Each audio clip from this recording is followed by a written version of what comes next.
Decisive days in Munich and another farce from Putin at the negotiations. This and other topics we will discuss right now. My name is Irina Uzlova, and today with us is Yuri Rashkin, host of YouTube channels Rashkin Report in English, Rashkin News, and author of Substack, Yuri Rashkin. Yuri, hello, glad to see you. Thank you for joining us.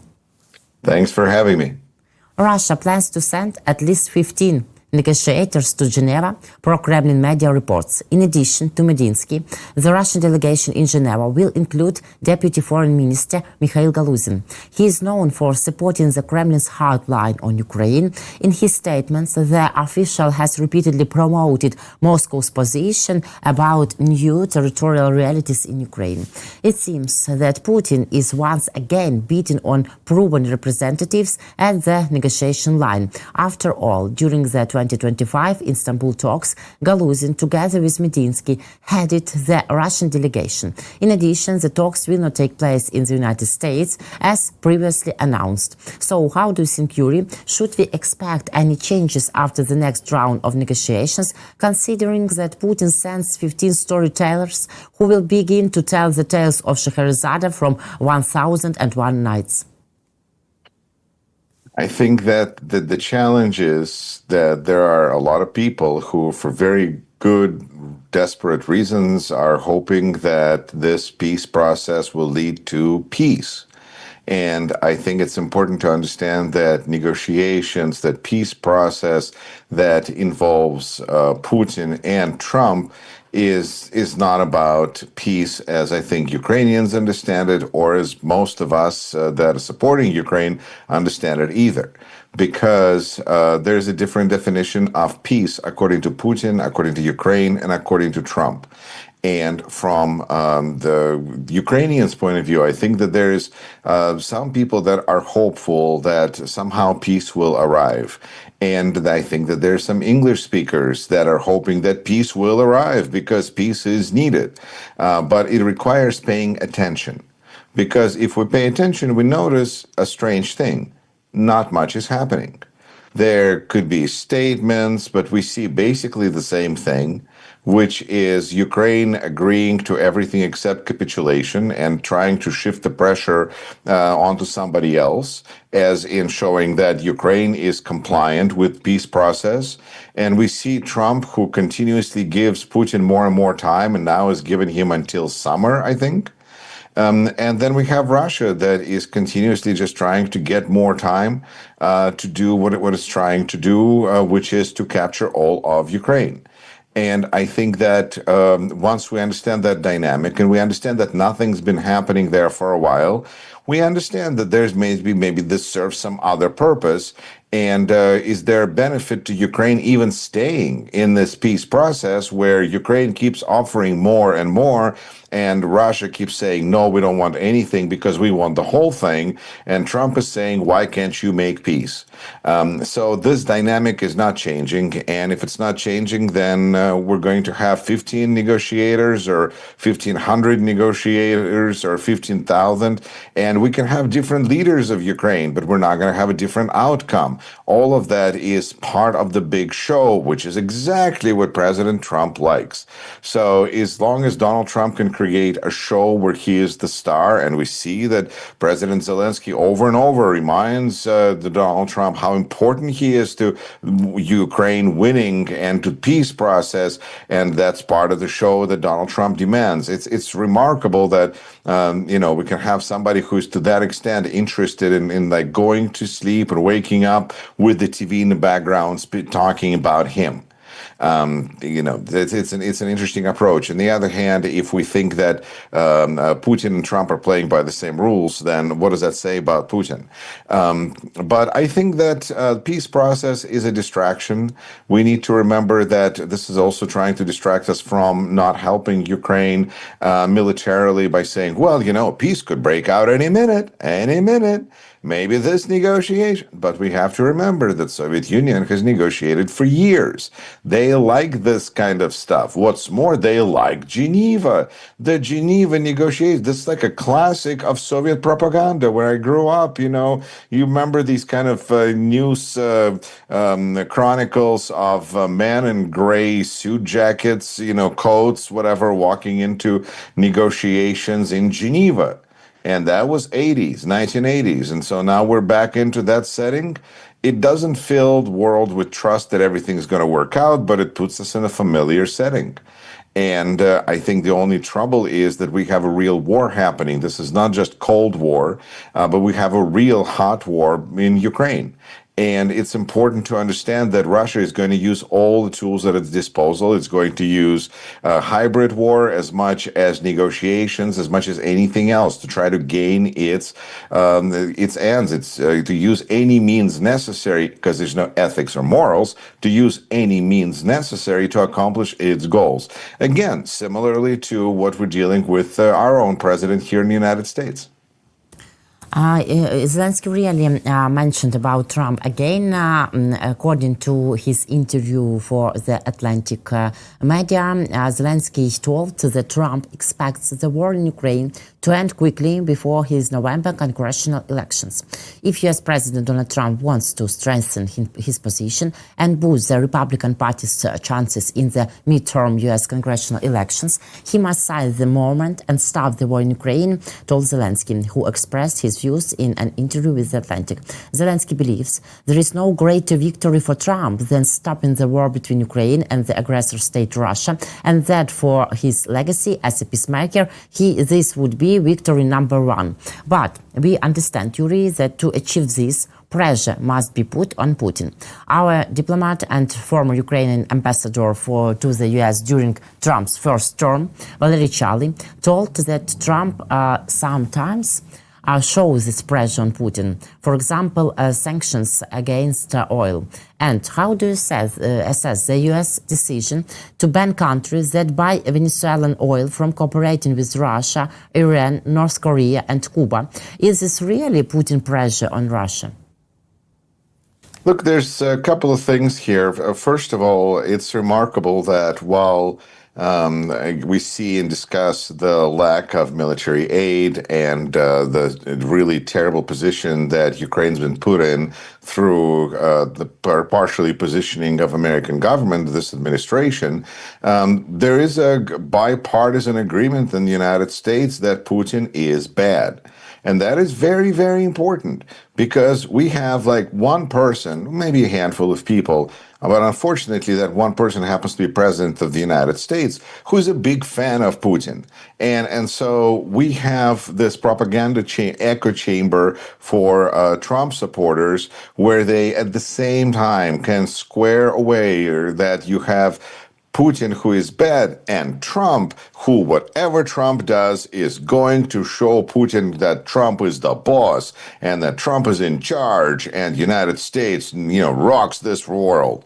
It's really strange and weird, because we see that Trump is really bending backwards over for Putin, even with the example of that 7-day moratorium of not striking civilians in Ukraine during really cold days just a few days ago. And that moratorium was supposed to have been a week, and it was maybe 4 days, and Trump still said that Putin kept his promise. So this is just bending over backwards to try to justify why Putin is actually not as bad as we all think he is, based on some weird logic. And so that brings us to, can this help Trump and Republicans in elections? That's where Zelensky, I'm afraid, needs to get stand in a long line of people who wish that Donald Trump would stop mucking things up. Because he is doing things that he could improve tremendously to his own benefit, that he would be glorified, amazing forever and ever, if he would stop screwing things up.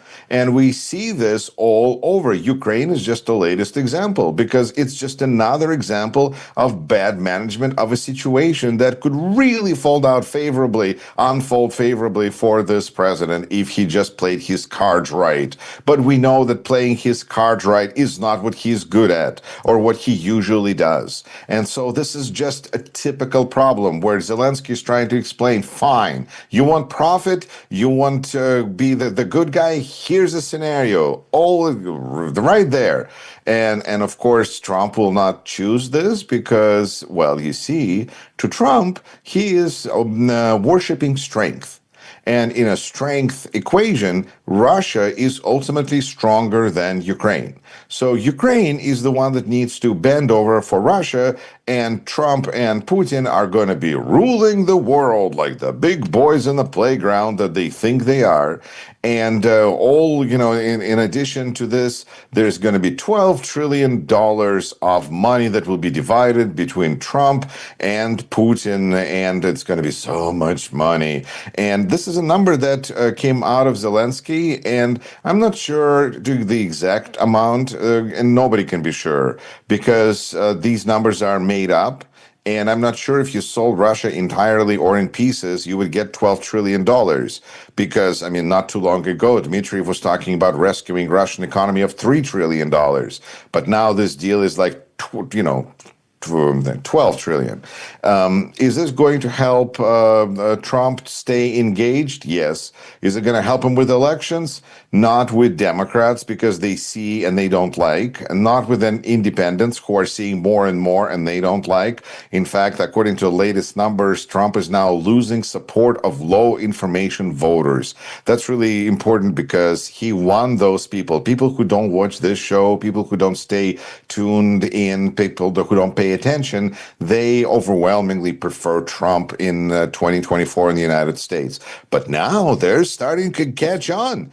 So maybe there's a problem there because maybe they live in the reality, even if our president refuses to and tells them not to pay attention to what their eyes are telling them. And of course, the question is about the Republicans. Are they paying attention? Are they noticing what's happening? And we're starting to see that there is a big problem with Republicans, not because Republicans are losing faith as a group, because when you have a cult and you have followers, that's not what happens. But what we do see happen is the Trump coalition is cracking up. And this is where low information voters are turning away from Trump.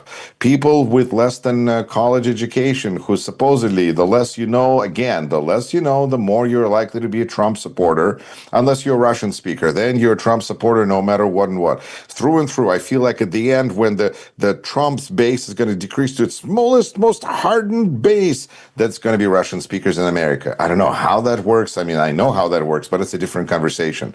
So the Trump's coalition is cracking, and part of it, huge part of the crack, is Latino men, because Latino men have looked at Trump as a macho, and they thought, you know what, macho, like all that kind of a dynamic. They saw that in Latin American dictators, and similarly to Russian immigrants who saw a familiar dictator and went straight for him, like from an abused relationship, you go to not what's good for you, but what you know. The Latinos are now turning away from Trump because they realize that the worst thing you can be right now, the most dangerous thing you can be in the United States right now is Latino, Hispanic, because those are the people that feel at most uncertain. Most have to worry about carrying their documentation with them. It's a very precarious situation. How do you think this is reflecting in the Latino and Hispanic community? Not well. And so losing that support, that again, things were going so well for Trump. He could have just not done that extreme immigration enforcement, which was really a bad idea. And he would have had those Latinos and probably would have grown more because they don't care about supporting all that liberal woke stuff. They want, they like macho. They just want, be able to work and make money. And what else is there? Raise their families, the religion. It's all could have been really good Trump mix. But Trump had to go with Stephen Miller's idea and about active immigration enforcement, and now his coalition is collapsing. We see election results in Dallas that's supposed to be total Republican base falling apart because of Latinos. How does this connect to Ukraine? Well, because the less Trump you have, the more help for Ukraine you have. So we saw that last year, aid to Ukraine plunged by 99%, which is slightly better than I expected. But I think that Ukraine needs to see what's happening in the United States, needs to understand that this president is losing strength, losing popularity, becoming more aggressive, more dangerous. It's a spiral that he's going into, which is causing him to lose more support and on and on and on. And understand that Trump is not the future. And Europe is really a hugely much more important ally right now than the United States, in spite of all the weapons that we have. And I think it's just really important to understand that Europe right now is much more important, better, productive ally to Ukraine. And I think they both just need to, hug each other and understand that they're in this together. You are in this together. I am in the United States. We have our own problems to deal with. But I think that that is the direction that the things need to go, because Trump is not going to cause, even if there was peace, let's say peace broke out and this was paused, like Zelensky is asking, nothing until midterm elections. Do you think it's going to help Trump with his base? They're going to say, okay, Trump was great, and now what? We didn't care about Ukraine before. We don't care about. This is a deal between Trump and Putin. This is really nothing about the elections, because Democrats are not going to forgive and are not going to say, like, oh, Trump, amazing. They're going to say, look, you're trying to set up a pause. You're trying to set up Ukraine to fail. You don't care about Ukraine. You don't care about democracy. We don't care about you. And independents are not going to switch because of Ukraine. And Republicans, again, Latino men, different problems. And you see, so this is just not going to be anything that's really going to score points for Trump. It's not going to bring Latino men back. It's not going to bring low information voters who didn't care about news to begin with back. And it's not going to bring people who are uneducated back because they didn't care. So I think this is just a kind of a strange myth that is not where Trump's pressure points are. Pressure points are Kremlin, money, wallet, Putin. Yes, agree. About European unity and unity of our allies, mentioned the NATO General Secretary Mark Rutte at a ministerial meeting in Brussels ahead of the Munich Security Conference. Rutte also said that Russia is weak on the battlefield. Russia wants us to perceive it as a mighty bear, but you could say it's advancing in Ukraine at the speed of a garden snail. So let's not fall for Russian propaganda. The Russian armed forces advance and commented about situation on the front. Rutte declared that Russia's shocking loses. We see everybody. And Rutte also believes that Europe has begun to take more active responsibility for its own defense. We've seen a clear convergence of views and unity. Europe is truly becoming stronger and taking on a greater responsibility for leadership within NATO. Does Trump really not see Putin's weakness in such way? And the United States of America, is it still part of a united NATO or no? I think Mr. Rutte has a very difficult job of sitting on a lot of chairs while being such a skinny guy. It's really, but he is trying. And he has to switch chairs fast, and he has to go from we need United States to Russia is weak to it's a membership situation. And I do lean towards the point of view of people who feel like he is doing his job. His job is to, keep members together, keep the organization strong and prosperous, not get members to leave. He doesn't want to be, Secretary General of NATO, under whom United States left NATO. That wouldn't be a good thing to be on his resume, in his opinion, at the moment. Now, down the road, it could be like a point of pride, because it could be like the beginning of the new future where we understood that the United States under Trump is no friend of democracy. But there's also a bigger concern that if Russia is no friend, if United States is no friend of democracy, does it mean that we become friend of Russia?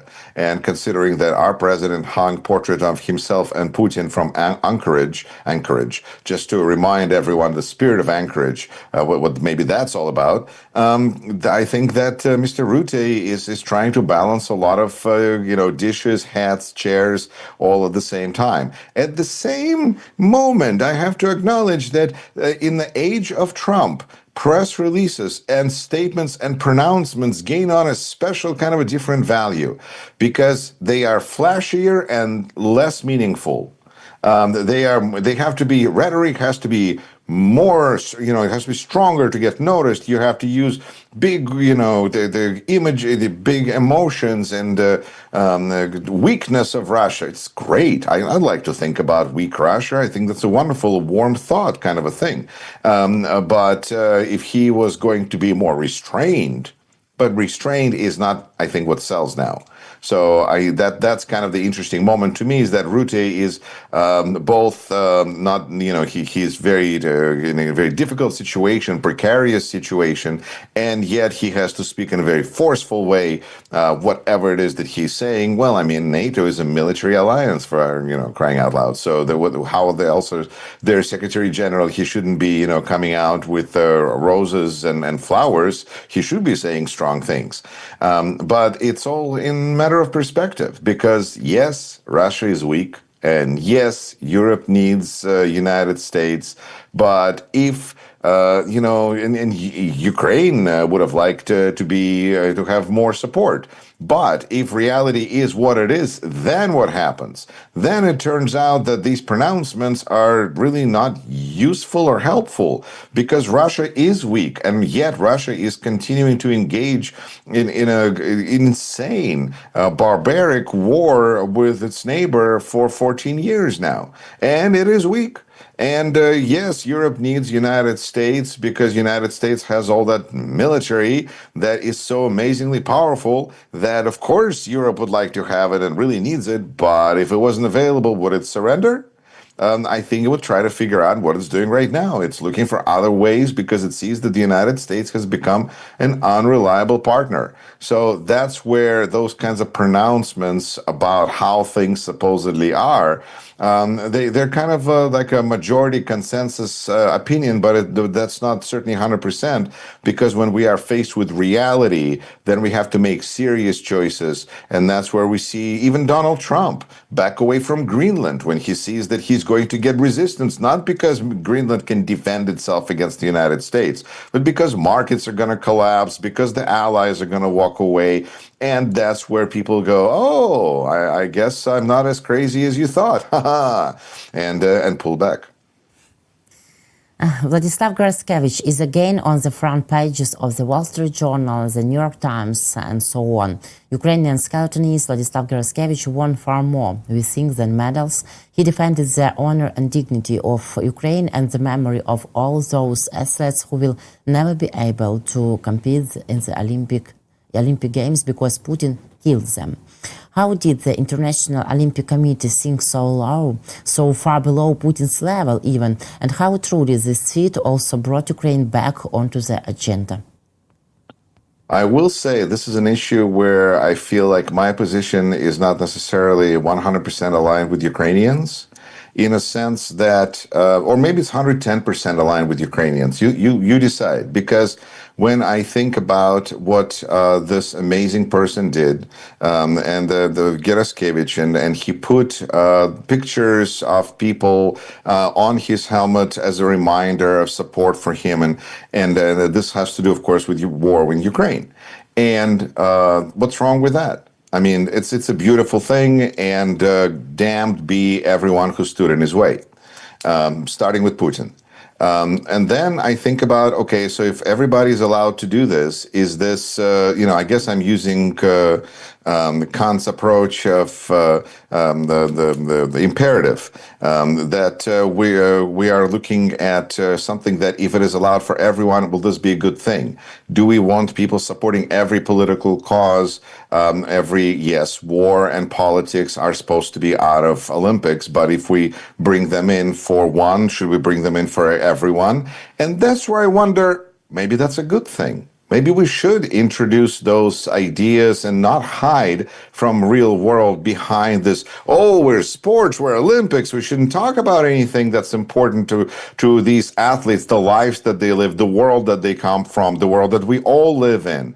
And that's where I wonder that's when I wonder if maybe we need to allow athletes to express themselves, and we need to get rid of this kind of a very hypocritical pretense that sport is separate. When we look at how Russia engages in international events in a very imperial, predatorial way, where they try to bend any rule they can possibly bend, and then including corrupting the Olympic movement in order to get themselves back and then to participate, then it feels like the war is already inside the Olympics. The war is already in, politics is already there. And maybe this is just an attempt to kind of cover up what is coming to the surface, which is reality. And I think that this is a big decision for each person individually, because there are greater things in life than Olympic medals. And it starts with having trust in yourself and trust that you can that you will do the right thing, and then people can trust you. And so I think that Geraskevich did an amazing, powerful thing, and he also, like an adult, is dealing with consequences, which is he knew the rules, I presume, and he did what he did anyway, and he paying the consequences. And I think it's a very powerful statement in that way as well. This is what happens. It doesn't mean we shouldn't do the right thing. We should just be prepared to face the consequences and be okay with the consequences, because we're adults. Or if not, then we can do it differently. But I think that this is a very important moment, and I feel like there's a lot to think about here. And if I had my hat, I would take it off before this man who did such a strong gesture and is dealing with the fallout of his decision. Yuris, thank you very much. Thank you very much for such conversation, for your clever thoughts as usual. See you next week. Take care. Thank you. Take care. Yuri Rashkin, host of YouTube channels Rashkin Report in English, Rashkin News, and author of Substack. Yuri Rashkin, please subscribe to our resources and to YouTube channel War and Politics 24. Leave your comments, please. Take care.